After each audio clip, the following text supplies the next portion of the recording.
আজি গৈ আছোঁ শ্ৰী শ্ৰী বটদ্ৰৱা থানলৈ। Hello' everyone, welcome back to my channel. আজি আহি গৈছোঁ আন এটা ব্লগ লৈ আপোনালোকৰ সন্মুখত। যদি মোৰ চেনেলটো আপোনালোকৰ ভাল লাগে তেতিয়াহ'লে লাইক, শ্বেয়াৰ এণ্ড ছাবস্ক্ৰাইব কৰিবলৈ নাপাহৰিব। শ্ৰী শ্ৰী বটদ্ৰৱা থানৰ বিষয়ে দুই এষাৰ। বটদ্ৰৱা থান বা বৰদোৱা থান চমুকৈ বৰদোৱা অসমৰ এখন পবিত্ৰ তীৰ্থস্থান। নগাঁও চহৰৰ পৰা প্ৰায় 18 কিলোমিটাৰ নিলগৰ বৰদোৱা নামে ঠাইত এই তীৰ্থস্থান অৱস্থিত। আমি তালৈয়ে গৈ আছোঁ। আমি যিহেতু নগাঁৱত থাকোঁ, আমাৰ ঘৰৰ পৰা 18 কিলোমিটাৰ দূৰত বৰদোৱা থান। মহাপুৰুষ শ্ৰীমন্ত শংকৰদেৱৰ শৈশৱ, কৈশোৰ আৰু কৰ্মজীৱনৰ স্থলী হিচাপে অসমৰ জনমানসত বৰদোৱা বিশেষ মৰ্যাদা আছে। অতীজতে ব্ৰহ্মপুত্ৰৰ পাৰৰ এই অঞ্চল বৰ দ, বৰ ডোবা বা ডোবাৰে পৰিপূৰ্ণ জলময় ঠাই আছিল বুলি জনা যায়। শ্ৰীমন্ত শংকৰদেৱৰ উপৰি পুৰুষ ভূঞাসকলে তাত আলি বান্ধি, পুখুৰী খান্দি, গাঁও পাতি বাস কৰিছিল। বৰ দ বা বৰ ডোবাৰে পৰিপূৰ্ণ কাৰণে মানুহৰ মুখত পৰি এই অঞ্চলটোৰ নাম বৰদোৱা হ'ল বুলি জনশ্ৰুতি আছে। তাৰ মাজতে আমি গৈ পালোঁ বৰদোৱা থানলৈ।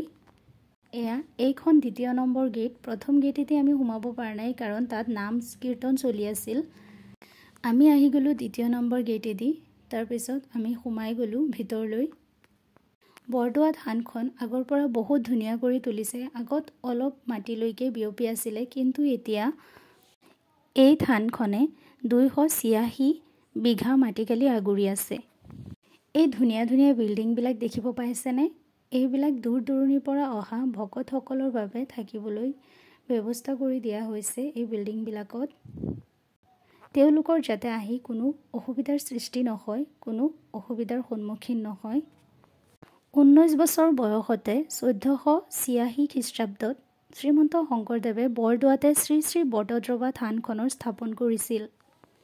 বটদ্ৰৱা থানৰ আন এক বিশেষত্ব হৈছে যে এইখন মহাপুৰুষজনাই প্ৰতিষ্ঠা কৰা সৰ্বপ্ৰথম থান আৰু ইয়াত তেওঁ আৰম্ভ কৰা একশৰণ নামৰ ধৰ্মৰ প্ৰচাৰ কৰা হৈছিল।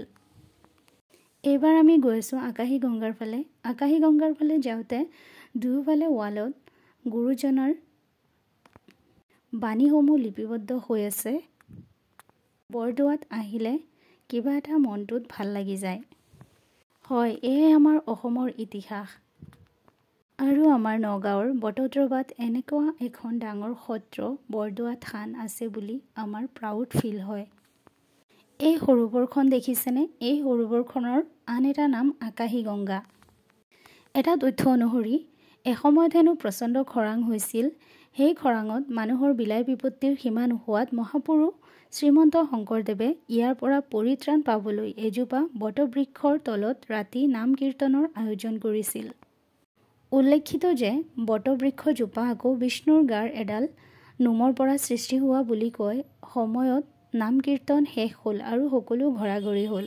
ইয়াৰ পাছত মাজৰাতি শংকৰদেৱে তেওঁৰ 2জন শিষ্য সৰ্বজয় আৰু বলোৰামক লগত লৈ বটবৃক্ষজোপাৰ তললৈ আহি যোগ বলেৰে গংগাক আহ্বান কৰিবলৈ ধৰিলে। শ্ৰীমন্ত শংকৰদেৱৰ যোগ বলত গংগা ধাৰালৈ নামি আহে আৰু সেই জলধাৰাত বটবৃক্ষ দুৰ্বিত হয়।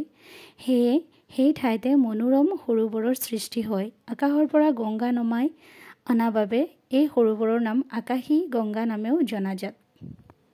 বটদ্ৰৱ হোৱা বাবে এই ঠাই বটদ্ৰৱা নামেৰেও প্ৰসিদ্ধ।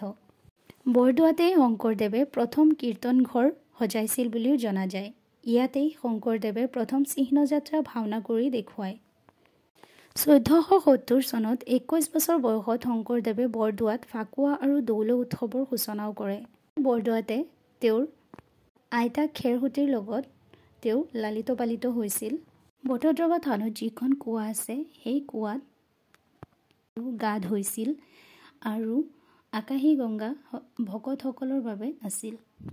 বৰদোৱা সত্ৰৰ ভিতৰত পবিত্ৰ আকাশী গংগা, দৌল মন্দিৰ, পাদশিলা, ইয়াতে শিলত গুৰুজনাৰ ভৰিৰ পতাৰ চিহ্ন আছে বুলি জনবিশ্বাস আছে। মণিকূটসহ কীৰ্তন ঘৰ, নামঘৰ, হাঁচিগছ, টেম্বুৱানী জান, শংকৰদেৱ গৱেষণা কেন্দ্ৰ, শিলিখা গছ আদিয়ে সত্ৰখনৰ ঐতিহ্য বহন কৰিছে।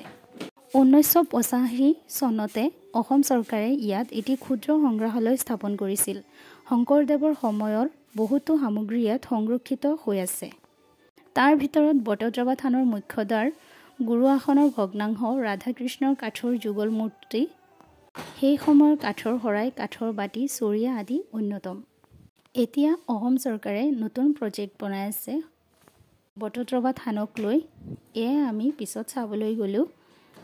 এতিয়া কাম চলি আছে কাৰণে আমি ভিতৰলৈ সোমাব নোৱাৰিলোঁ, কিন্তু অলপ দূৰৰ পৰা ধুনীয়াকৈ দেখা যায়। তাৰপিছত চাই পেলাই আমি ঘৰলৈ উভতি আহিলোঁ। Bye bye, thank you so' much for ৱাচিং।